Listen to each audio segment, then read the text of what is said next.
तो जो हमने कंसोलिडेशन पढ़ना शुरू की और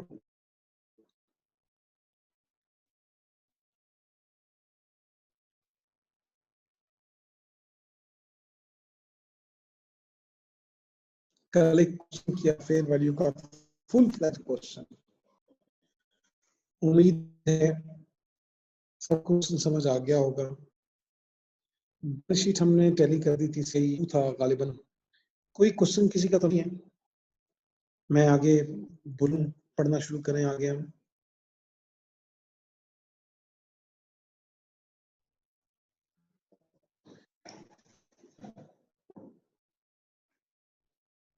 बच्चों रूल्स के पेजेस पे आ जाए, मैं कुछ रूल्स लिखवाने लगा हूं आपको।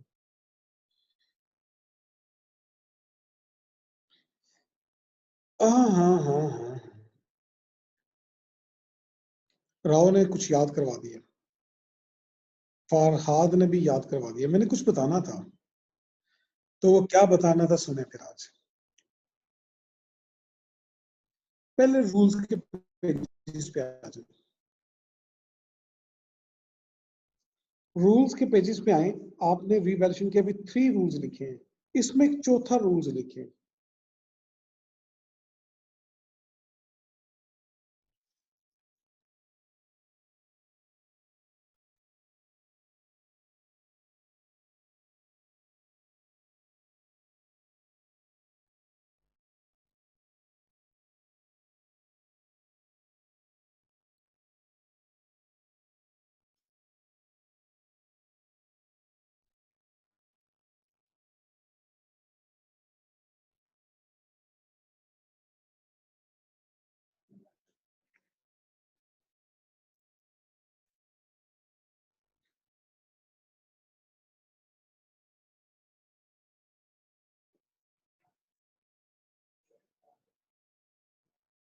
चौथा रूल्स लिखेंगे, group revaluation reserve.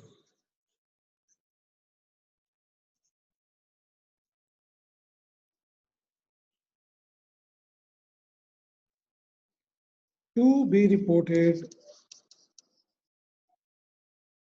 in CSFP, consolidated statement of financial position,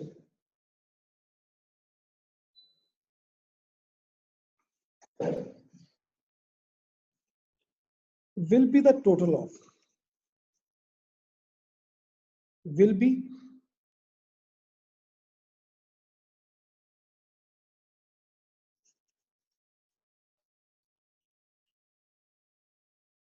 100% of parent plus holding percentage of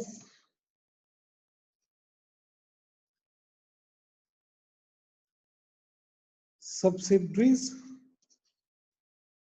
post acquisition revaluation reserve।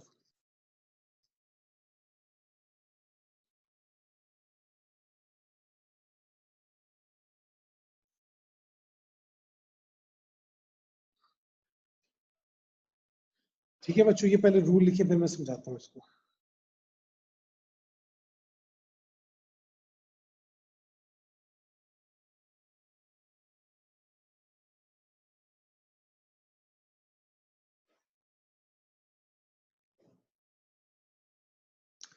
बच्चों अगर आप गौर करें ना, ये रूल्स की वही वर्डिंग है जो रिटेन अर्निंग का रूल था। आप याद करें रूल नंबर 4 की मैंने क्या वर्डिंग लिखवाई थी, मैं आपको स्क्रीन पे शो भी करवा देता हूँ। Group retain earning in CSFP will be the sum of 100% of parent की अपनी पूरी, फिर plus holding percentage of post acquisition retain earning of subsidiary की रिटेन अर्निंग का पोस्ट एक्विजिशन की जो रिटेन अर्निंग है उसमें होल्डिंग परसेंटेज, यानी कि अगर हम 60% के मालिक हैं, 70% के मालिक हैं, 80% के मालिक हैं, तो जो भी हमारी होल्डिंग परसेंटेज है उसको पोस्ट एक्विजिशन रिटेन अर्निंग से मल्टीप्लाई किया और अपनी रिटेन अर्निंग में ऐड किया। रिटेन अर्निंग के अंदर ये रूल हम अप्लाई करते रहे हैं। हमने जितने भी 3 क्वेश्चन अभी तक किए हैं, तो तीनों क्वेश्चन के अंदर हमने ये रिटेन का रूल अप्लाई किया है बच्चों। आज सेम यही बात हम रिवैल्यूएशन रिजर्व के हवाले से करते हैं कि ग्रुप रिवैल्यूएशन रिजर्व भी ऐसे ही होंगे। कि पेरेंट के अपने 100%, ये मैंने लिखा हुआ है टोटल ऑफ 100% ऑफ पेरेंट, यहाँ पेरेंट का लफ्ज लिखना भूल गया, पेरेंट के अपने 100% और सब्सिडरी के पोस्ट एक्विजिशन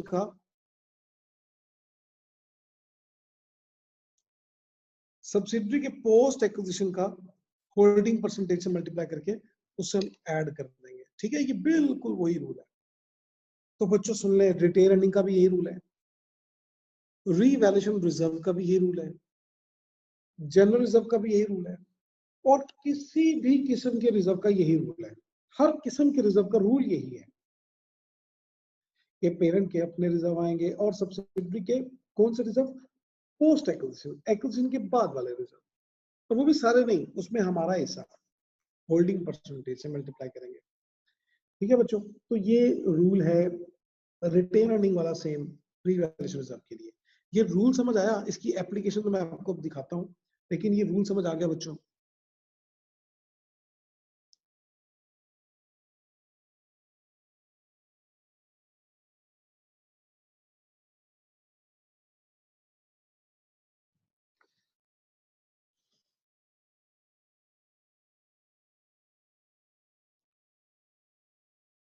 चलिए माशाल्लाह।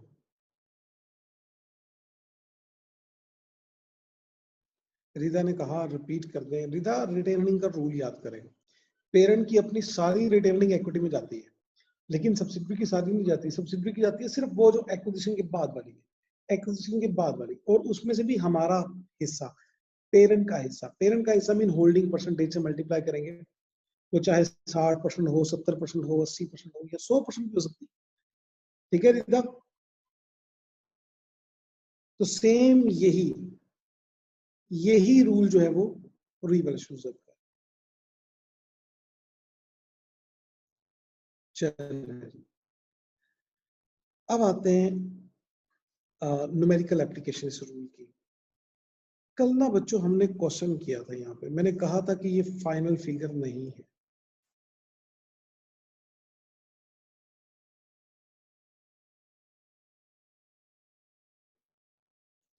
ये यहाँ पे मैंने वर्किंग की थी ग्रुप रिटेनिंग की, मैंने कहा था ये फाइनल फिगर नहीं है।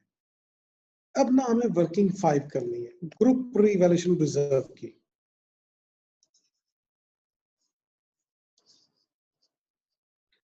जिस तरह हमने रिटेन अर्निंग की वर्किंग की, हम रीवैल्यूएशन रिजर्व की वर्किंग भी करेंगे। तो बच्चों मैं आपको याद करवा दूं, हमने ये डिस्कस किया था कि पहली बेसिक 4 वर्किंग तो होनी है हर क्वेश्चन में, लेकिन क्वेश्चन के ऊपर डिपेंड करता है, हमें कभी 5, 6, 7, 8 वर्किंग भी, 10 वर्किंग भी करनी पड़ सकती है जनाब, लेकिन पहली बेसिक 4 वही रहेंगी, इसको चेंज नहीं करेंगे हम। पहली 4 वर्किंग हम हर सूरत में, हर क्वेश्चन में यही करेंगे। अब ग्रुप रिवैल्यूएशन रिजर्व का हमने जो रूल पढ़ा ना, पेरेंट का अपना 100%। अब जरा बैलेंस शीट देखें, पेरेंट का अपना रिजर्व कितना है, 100 का, ये आ जाएगा पूरा का पूरा। तो पोल का अपना रिजर्व 100,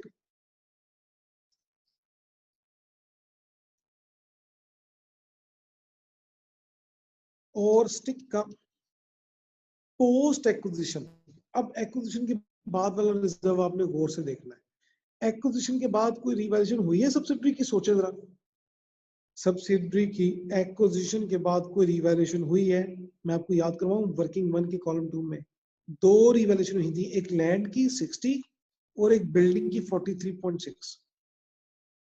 ये 2 रिवैल्यूएशन हुई थी लैंड और बिल्डिंग की, लैंड की 60 और बिल्डिंग की 43.6। याद आ गया ना? मैं आपके सामने दिखा भी रहा हूँ स्क्रीन पे। तो 60 लैंड, 43.6 बिल्डिंग, ये वो रिवैल्यूएशन है जो एक्विजिशन के बाद हुई। ये वो रिवैल्यूएशन है जो एक्विजिशन के बाद हुई है। तो 60 और 43.6 ये है पोस्ट एक्विजिशन रिवैल्यूएशन। 43.6 एक्विजिशन के बाद वाली। एक जो एक्विजिशन के वक्त वाली थी ना, during at the time of acquisition, वो तो इग्नोर कर रहे हैं, सिर्फ वो ले लें जो एक्विजिशन के बाद हुई है। तो ये बनती है 103.6। लेकिन ये भी सारी हमारी नहीं है, हमारे पास कितने परसेंट है, 80%। तो वर्कआउट करें।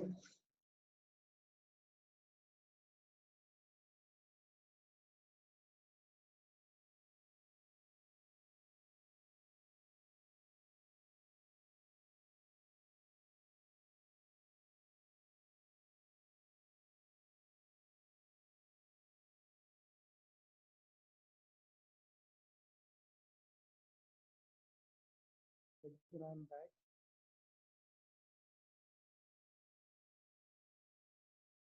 है बच्चों, अब आप मुझे सुन भी पा रहे हैं और आपको ये वर्किंग हमने कुछ ज्यादा नहीं की, बस यही 60 एंड 43.6 का 80% लेना है, तो 82.88 आता है। तो इस तरह से ये टोटल बन जाता है 108.10 नहीं 182.88।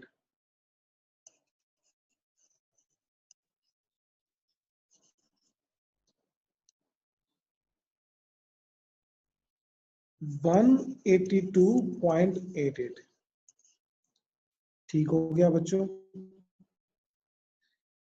अब इसको हमने लिखना है बैलेंस शीट के फेस पे, बैलेंस शीट में इक्विटी में 102.88।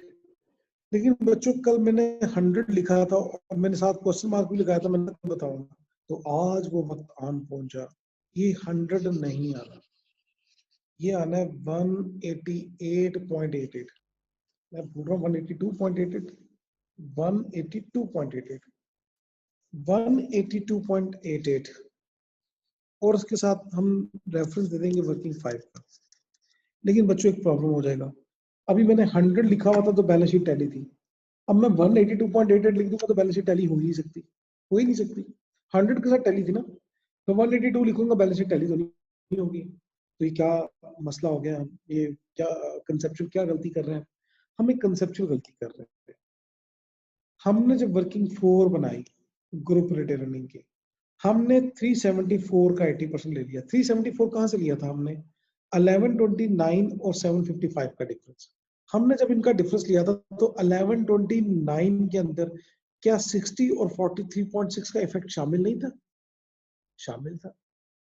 ये इफेक्ट इस 1129 के अंदर भी शामिल था, 60 और 43.6 का इफेक्ट 1129 के अंदर शामिल था। और जब मैंने 1129 को 755 इनका डिफरेंस लिया तो 374, तो वो इफेक्ट इसके अंदर भी शामिल हो गया हुआ है। तो ये डबल काउंट हो रहा है, डबल काउंट। इसका इफेक्ट रिटेन अर्निंग में भी जा रहा है, इसका इफेक्ट, किसका effect, post acquisition revaluation reserve का, लैंड और बिल्डिंग की जो बाद में रीवैल्यूएशन होगी उसका इफेक्ट रिटेन अर्निंग में भी जा रहा है, उसका इफेक्ट रीवैल्यूएशन रिजर्व में भी जा रहा है। रीवैल्यूएशन रिजर्व में जाना तो बिल्कुल बजा है, बिल्कुल ठीक है, लेकिन क्या रिटेन अर्निंग में इसका इफेक्ट जाना चाहिए? नहीं जाना चाहिए, तो ये यहाँ से माइनस कर दें। तो सिंपली मैं आपको ये रिकमेंड करूंगा, ये मशवरा दूंगा, आसान आसान बात ये है कि जितना वर्किंग 5 में आप सब्सिडरी का रीवैल्यूएशन रिजर्व ऐड करेंगे उतना ही पेरेंट में से वर्किंग 4 में से माइनस कर देंगे। तो वर्किंग 4 में से हम माइनस कर देंगे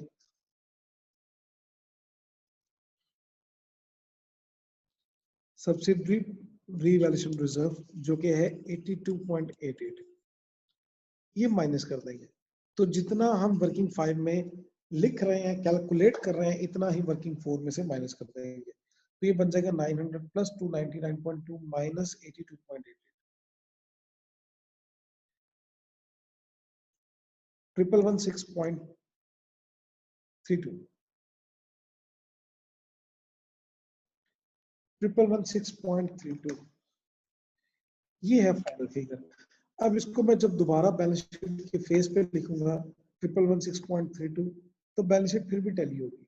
जल्दी से कोई कैलकुलेट करके देख लें, वैसे मतलब सिंपल सी बात है, जितना मैंने ऊपर ऐड किया उतना यहाँ से माइनस कर दिया, तो टैली तो होनी चाहिए 1116.32। कोई तसल्ली करना चाहता है कर ले, बैलेंस शीट टैली है, कल भी बैलेंस शीट टैली थी, आज भी बैलेंस शीट टैली है। ठीक है बच्चों,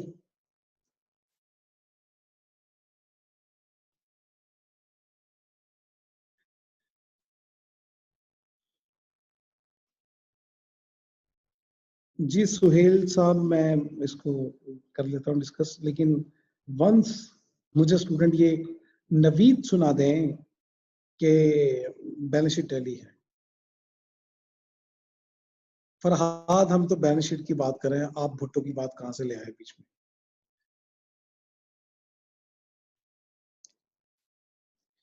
जी माशाल्लाह 3 शहादतें मसूल हो चुकी हैं, चौथी शहादत भी अगर मसूल हो जाए तो हम ईद का ऐलान कर देंगे।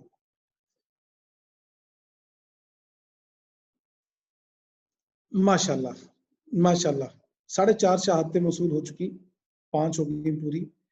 तो ले जी सबको मुबारक हो, बेनिफिट टैली हो गई। यही तो हम सब चाहते थे। चलें।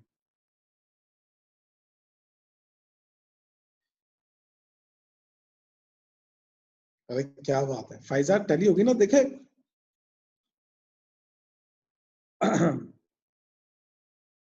हाँ जुनेद, क्या बात है जुनेद, क्या बात है। मैं यही बात करके सुहेल साहब को समझाने लगा था और आपने कर दी। सुहेल, जुनेद ने आपका जवाब दिया है। मैं इसको रिपीट कर रहा हूं, जब भी पोस्ट एक्विजिशन, एक्विजिशन के बाद, पोस्ट एक्विजिशन का मतलब एक्विजिशन के बाद सब्सिडरी के एसेट रीवैल्यू होंगे। जब भी एक्विजिशन के बाद सब्सिडरी के एसेट रीवैल्यू होंगे,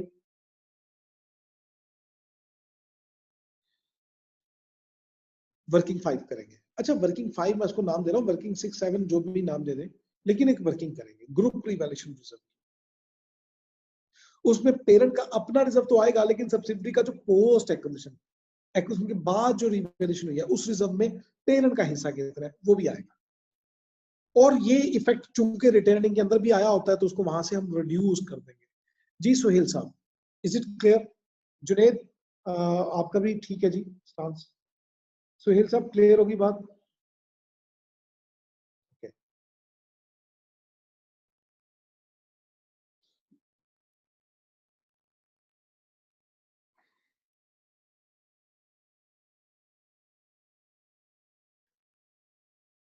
पता है क्या हसन, मैं आपको एक दफा फिर बता दूं, ये बड़ा रेयर होगा ना किसी क्वेश्चन में, जैसे इस क्वेश्चन में आ गया कि पोस्ट एक्विजिशन रिवैल्यूएशन होगी। नॉर्मली ऐसा क्वेश्चन में नहीं होगा।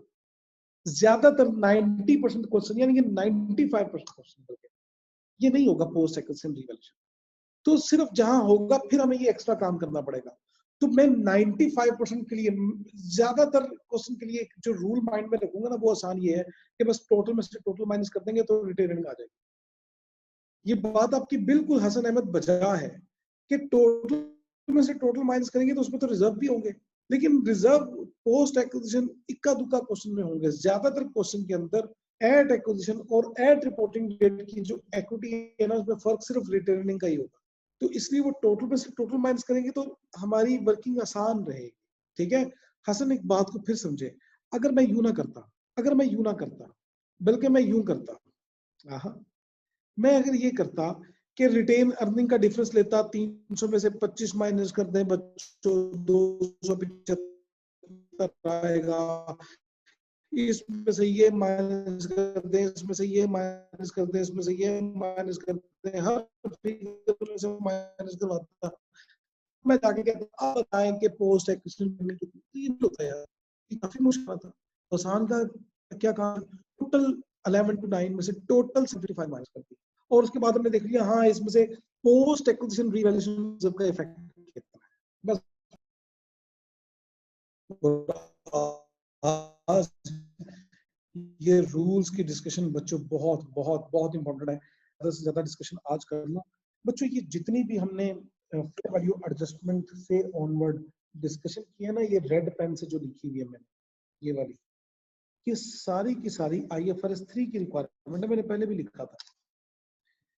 तो IFRS 3 आजकल इनफैक्ट हम पढ़ रहे हैं, कंसोलिडेशन करना IFRS 10 की रिक्वायरमेंट है। IFRS 10 कहता है कंसोलिडेशन करें, लेकिन सब्सिडरी के एसेट की फेयर वैल्यू लेनी है, ये IFRS 3 की रिक्वायरमेंट। ठीक है, तो आज भी हम IFRS 3 ही को कंटिन्यू करेंगे, कुछ और रूल्स पढ़ेंगे तो वो देखेंगे वो क्या है।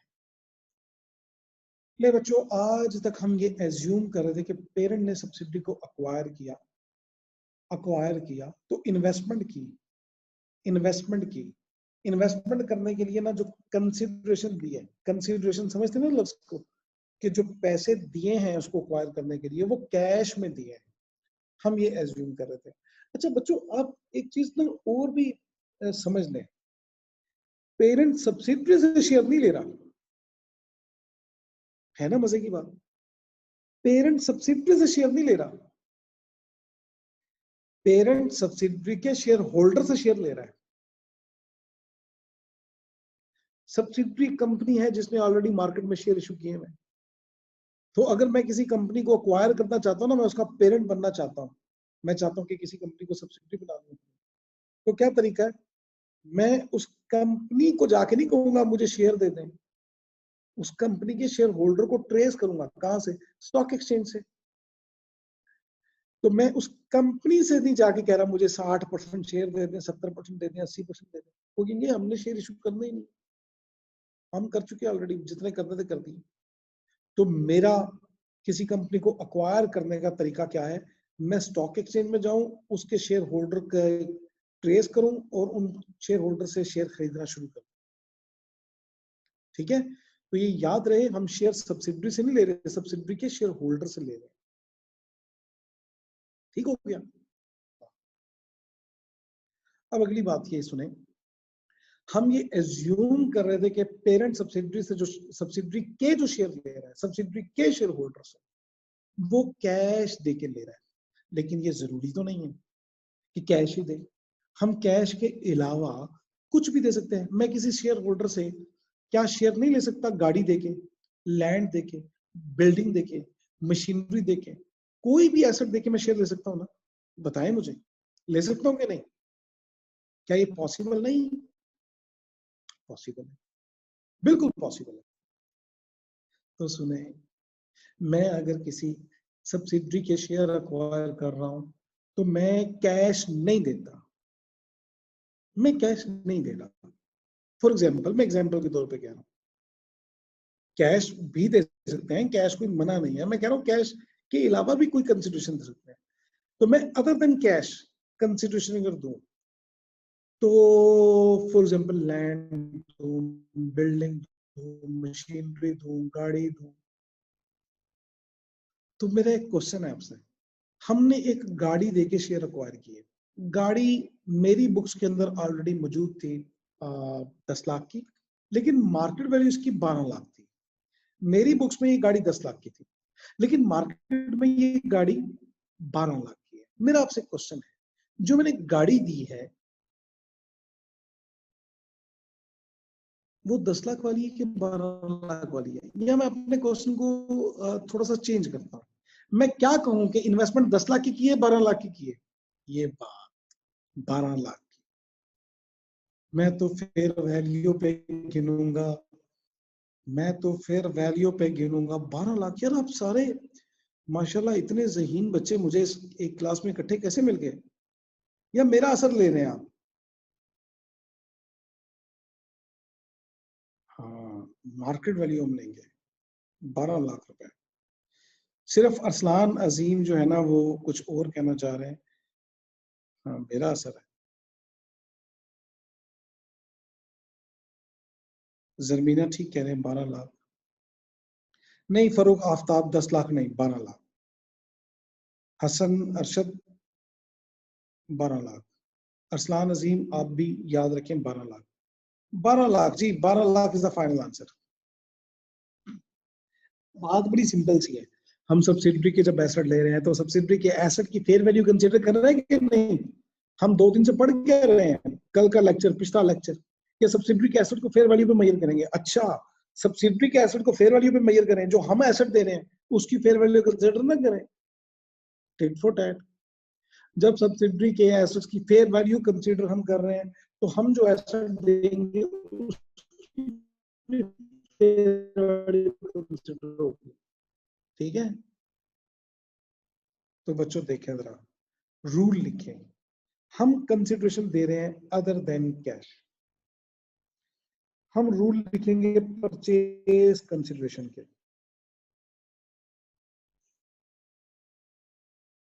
परचेज कंसिडरेशन फॉर एक्विजिशन, ये हेडिंग दे रहा हूं मैं, ये हेडिंग है। रूल अब लिखूंगा नीचे,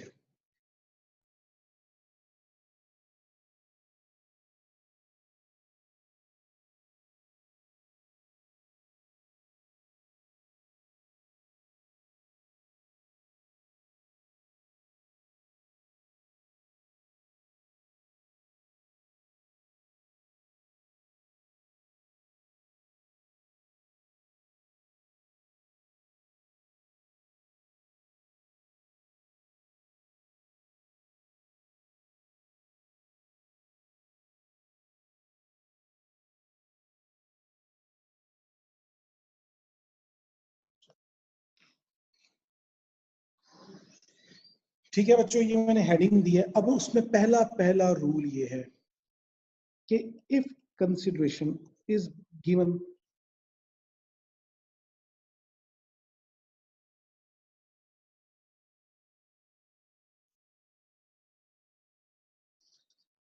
other then in cash, cash के अलावा आपने कोई भी कंसिडरेशन दी है,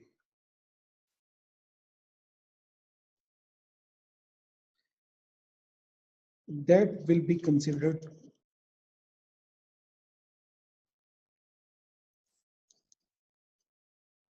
फेयर वैल्यू। हम उसको फेयर वैल्यू पे कंसिडर करेंगे। ठीक हो गया बच्चे?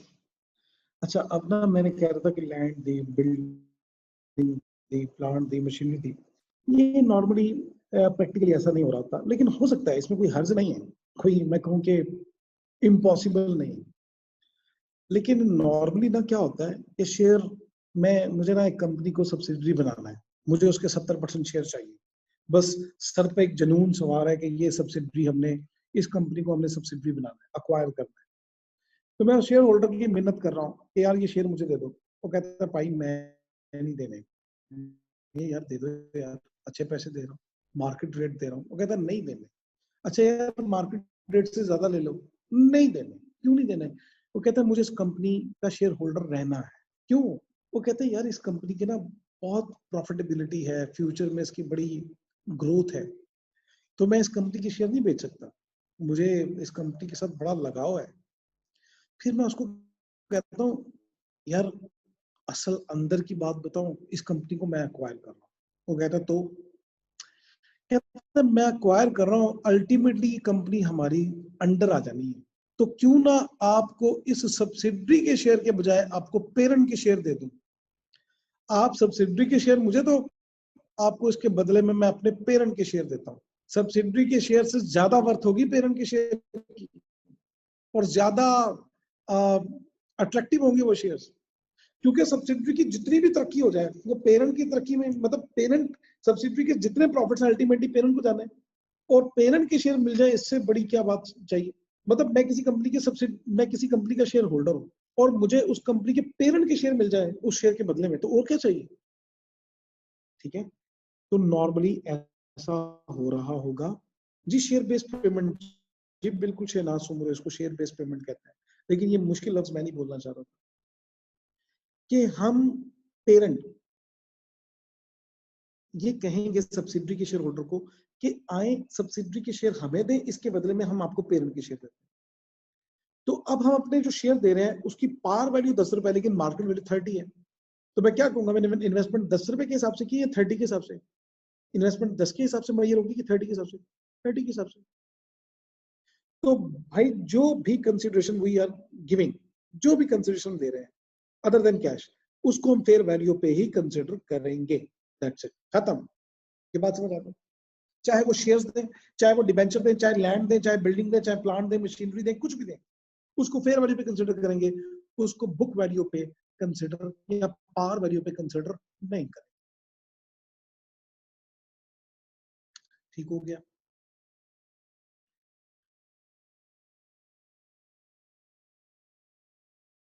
और ठीक है ना बच्चों? ठीक है ना?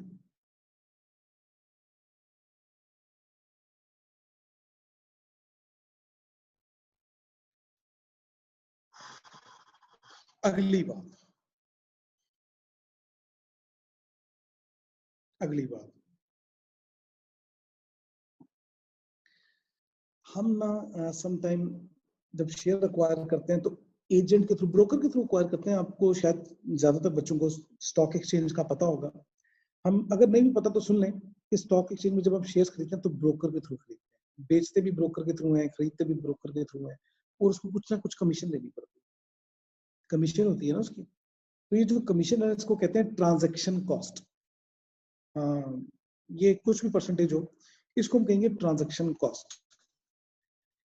ट्रांजेक्शन कॉस्ट मतलब मैं अगर ये कहूं कि मैंने 50 रुपए का शेयर खरीदा, अब मैं एज्यूम करो कैश चले दिया, कैश दिया, 50 रुपए का शेयर खरीदा, लेकिन मुझे फॉर एग्जाम्पल 51 रुपीज देने पड़े। क्यों? 50 का शेयर, 1 रुपए की कमीशन। तो मैं क्या कहूं, मेरी इन्वेस्टमेंट 50 की हुई है कि 51 की हुई है? Hurry up, hurry up, hurry up. Aiza Khalid ने कहा 51 की। और कोई बताए? मंसूर अहमद ने कहा 51, रमीज ने कहा 50, 50, 50, 50, 51। अच्छा, कुछ वोट हैं 50 के, ज्यादा 51 के।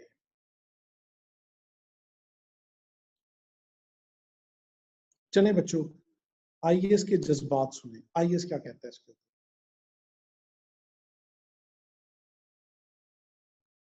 आईएएस ये कहता है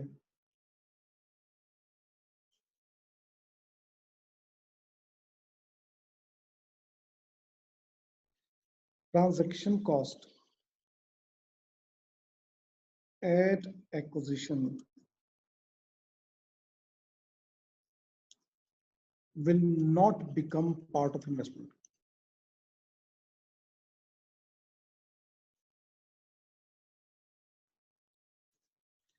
तो 51 वाले सारे गलत थे, 50 ही ठीक आंसर था। ट्रांजैक्शन कॉस्ट इन्वेस्टमेंट में शामिल नहीं होगी। ठीक है, तो 50 वाले ठीक है जी, 51 वाले सारे माजरत। चले, ठीक हो गया, 2 रूल हो गए। तीसरा रूल, शेयर होल्डर एग्जाम्पल के साथ सुने। आईएएस कौन सा है? मोहसिन इस तरह तो ना करें यार, आईएफआरएस 3 पढ़े है ना, ये तो मैं आज अभी बताया, अभी अभी अभी बताया, अभी आईएफआरएस 3 चल रही है। Faiza, why sir, why why why, IFRS 3 है। मैं फाइजा उसके साथ क्या लड़ाई करूं? आईएफआरएस 3 कहता है, अगर आप लॉजिक पूछना चाह रही हैं, आईएफआरएस 3 कहता है कि आप आईएफआरएस 9 पढ़ें, और हम उसे कहते हैं कि वो तो हमने महीने 2 महीने बाद पढ़ना है। तो आईएफआरएस 3 कहता है आपको जवाब मिल जाएगा जब आप आईएफआरएस 9 पढ़ेंगे। ठीक है, तो इसका जवाब आईएफआरएस 9 में दूंगा आपको। आईएफआरएस 9 हमारे सिलेबस का पार्ट है, पढ़ेंगे तो बताऊंगा। लेकिन अभी आईएफआरएस 3 कहता है कि बस मान ले मेरी बात कि ट्रांजैक्शन कॉस्ट को इन्वेस्टमेंट का पार्ट नहीं बनाए।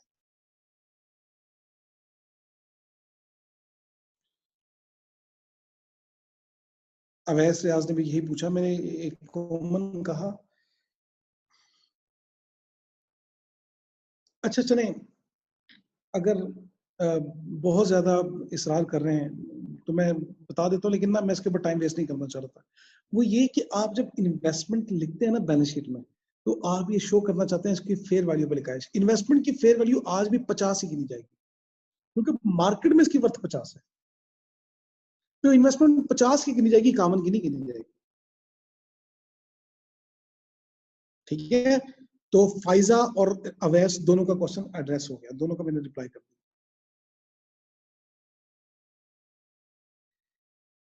ले जी बच्चों, मैं ना एग्जाम्पल को आगे बढ़ाने लगा। मैंने शेयर होल्डर को कहा, सब्सिडरी के शेयर होल्डर को, यार शेयर मुझे दे दो, मैं इसके बदले में आपको अपने शेयर दे देता हूँ पेरेंट के। वो कहता है मैंने नहीं देने, मुझे सब्सिडरी से पैसे ही बड़ा लगाव है।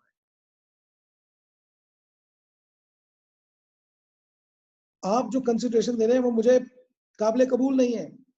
मैंने कहा यार अच्छा, मैं तुम्हें इस तरह करता हूँ, 20 रुपए कैश दे देता हूँ। वो कहता है नहीं कबूल। अच्छा यार, साथ एक पेरेंट का शेयर भी दे देता हूँ, 20 रुपए कैश भी दूंगा, साथ एक पेरेंट का शेयर भी दे देता हूँ, एक शेयर के बदले में एक शेयर। वो कहता है नहीं कबूल। अच्छा यार, अपना एक डिबेंचर भी दे देता हूँ। वो कहता है नहीं कबूल। तरला मिनता ही हो रहा है, तरले मिनते नहीं मान रहा।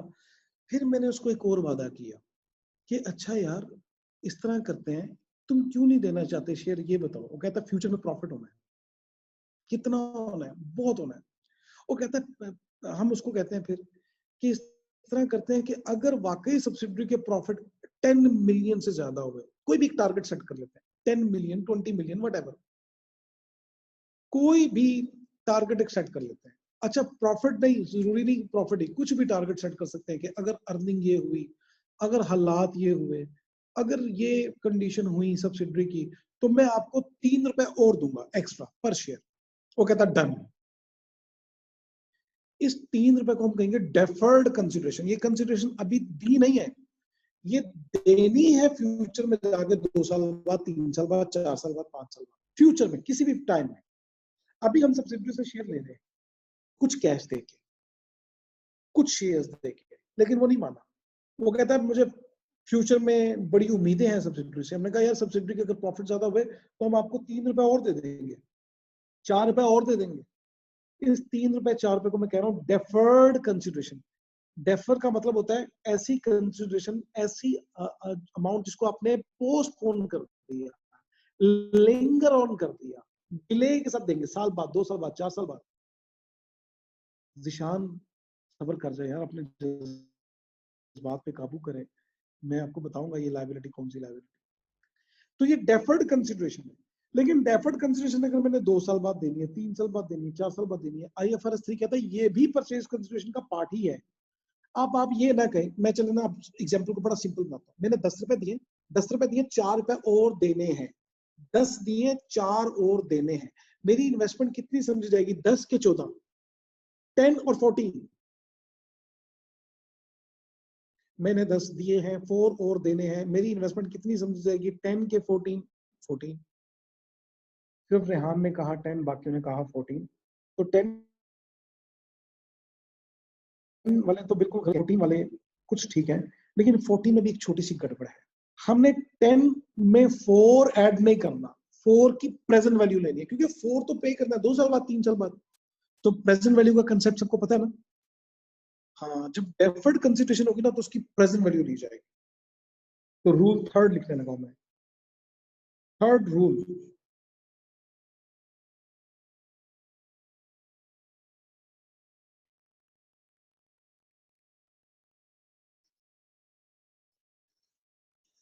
any deferred consideration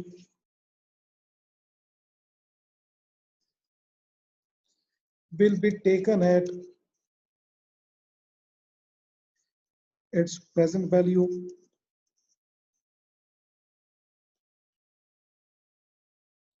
हम डेफर्ड कंसिडरेशन की प्रेजेंट वैल्यू लेंगे और इन्वेस्टमेंट का पार्ट बनाएंगे।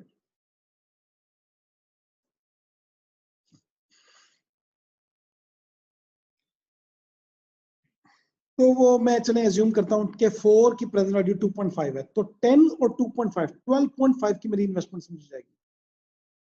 तो 14 वालों को मैं गलत नहीं कह रहा, लेकिन बस 4 की प्रेजेंट वैल्यू लेनी है। यस, अवैध रियाज बिल्कुल सही लिखा आपने, 10 प्लस प्रेजेंट वैल्यू ऑफ 4, बिल्कुल सही है।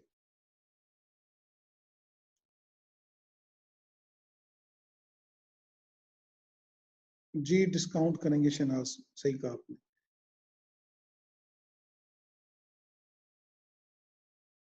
हाफिज नुमान,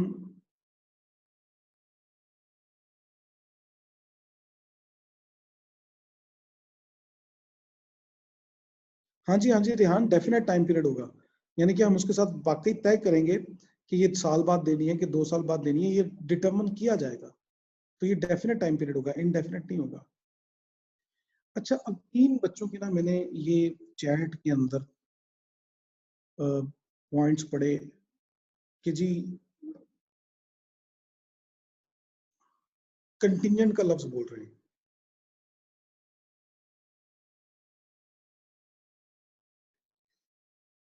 तो सुन ले जनाब, कंटिजेंट वाले हजरात सुन लें।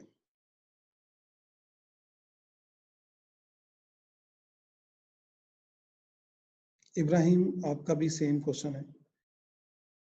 देखिए IAS 37, मैं ये एज्यूम कर रहा हूं कि IAS 37 सबने पढ़ा। अगर किसी ने नहीं पढ़ा हुआ ना, तो मैं उसको थोड़ा सा 1 मिनट के अंदर जो काम की बात है ना वो मैं कर देता हूं। अगर कोई अमाउंट हमने पे करनी हो फ्यूचर में, लाइबिलिटी हो, लेकिन उसके पे होने के चांसेस लेस देन 50% हो, जिसको हम कहते हैं प्रोबेबल ना हो। लाइबिलिटी के पे होने की प्रोबेबिलिटी 50% से कम हो, ऐसी लाइबिलिटी को कहते हैं कि प्रोबेबल नहीं है। जब प्रोबेबल नहीं है तो ऐसी लाइबिलिटी को रिकॉर्ड नहीं करते। ऐसी लाइबिलिटी को कहते हैं कंटिजेंट लाइबिलिटी, और कंटिजेंट लाइबिलिटी सिर्फ डिस्क्लोज होती है, रिकॉर्ड नहीं होती। 1 मिनट होल्ड।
माइक ही बंद है, माइक बंद है और मैं बोल रहा था। जस्ट इमेजिन, सारी बात रिपीट करनी पड़ जाएगी।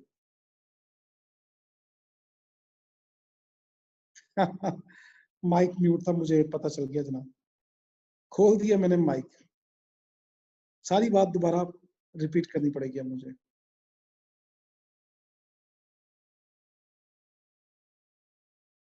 चले दोबारा सुन लें, मेरी एनर्जी आप लगवाएं मजीद रोजे में।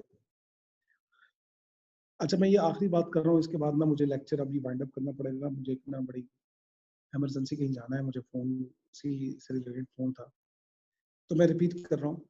IFRS 3 कहता है कि ये कंटिंजेंट लायबिलिटी भी हो, भले भले इसके पे होने के चांसेस लेस देन 50% तब भी आप रिकॉर्ड करेंगे। क्यों रिकॉर्ड करेंगे? वो कहता है अगर आप लायबिलिटी को क्रेडिट नहीं करेंगे तो इन्वेस्टमेंट को डेबिट भी नहीं करेंगे। लायबिलिटी कहते हैं क्रेडिट करें ताकि इन्वेस्टमेंट डेबिट हो। इन्वेस्टमेंट डेबिट, लायबिलिटी क्रेडिट होगी ना। तो इन्वेस्टमेंट जब डेबिट होगी तो गुडविल सही कैलकुलेट होगी। अगर आपने इन्वेस्टमेंट सही तरह से रिकॉर्ड ना की तो गुडविल सही कैलकुलेट नहीं होगी।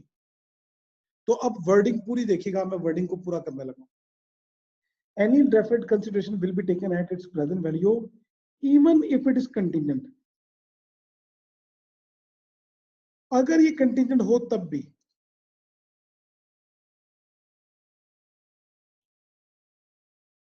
ये कंटिंजेंट हो भी जाए तो हम इसको इन्वेस्टमेंट का पार्ट बनाएंगे और उसको परचेज कंसिडरेशन गिनेंगे। कंटिंजेंट मीन इसके चांसेस लेस देन 50% हो। ये बात चले आप लिख लें। वैसे मुझे उम्मीद है कि आप सबने पढ़ा होगा IAS 37। कंटिंजेंट का मतलब होता है जिसकी प्रोबेबिलिटी 50% से कम हो, नॉट प्रोबेबल। नॉट प्रोबेबल जिसको कहते हैं जिसकी प्रोबेबिलिटी लेस देन 50% हो, चांसेस लेस देन 50%। ठीक है, तो बच्चों मुझे ना अभी यहाँ पे इसको स्टॉप करना पड़ेगा, कल इंशाल्लाह इसको यहीं से कंटिन्यू करेंगे। मुझे आज 10 मिनट पहले क्लास को छोड़ना पड़ रहा है। ठीक है, तो कल बकायदा इसमें 1-2 रूल्स ऐड करके हम फुल फ्लैश क्वेश्चन करेंगे।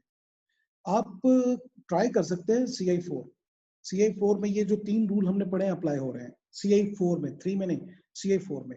तो कल इंशाल्लाह CI4 के साथ हम डिस्कशन को आगे बढ़ाएंगे, लेकिन एक आधा रूल मैं और डिस्कस करूंगा। जी मैंने ये क्वेश्चन का आंसर दे दिया, ठीक हो गया, ठीक है,